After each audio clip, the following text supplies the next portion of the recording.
Election commission ने supreme court को भी अपना डेटा देने से मना कर दिया और कहा कि ये सुप्रीम कोर्ट के ऑर्बिट से बाहर है। ये केस है बिहार SIR यानी कि स्पेशल इंटेंसिव रिवीजन की।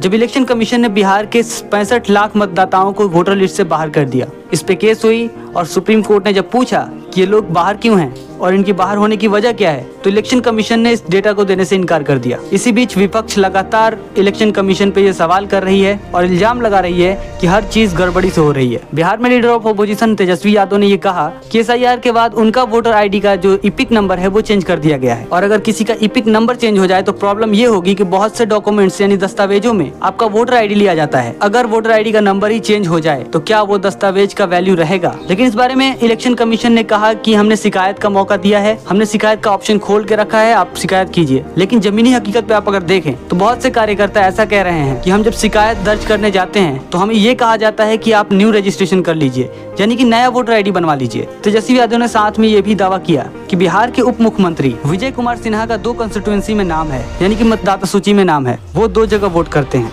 लगातार राहुल गांधी भी इलेक्शन कमीशन पर दबाव बना रहे हैं और उन्होंने हाल फिलहाल में ही 5 तरीके बताए थे कि कैसे बीजेपी और इलेक्शन कमीशन मिलकर वोट चोरी करा रही है। और उन्होंने बताया था कि सबसे ज्यादा फॉर्म 6 का मिसयूज हो रहा है, यानी कि new registration new voter ID बना के। बिहार में भी हजारों लाखों लोगों का नाम काट दिया गया है वोटर लिस्ट से और वो लगातार न्यू रजिस्ट्रेशन करा रहे हैं। तो क्या इन्हीं आम लोगों के बीच में लाखों फेक वोटर भी बनाए जा सकते हैं? क्या बिहार में भी ऐसा होगा? ये बात भी चेक करने वाली होगी। जहाँ विपक्ष के तमाम नेता इलेक्शन कमीशन के खिलाफ हैं, वही बीजेपी इलेक्शन कमीशन के साथ देते हुए कहती है कि SIR पहली बार नहीं हो रही, इससे पहले भी SIR यानी कि स्पेशल इंटेंसिव रिवीजन हो चुकी है। लेकिन सवाल यह है कि इलेक्शन कमीशन अपना डेटा देना क्यों नहीं चाहती?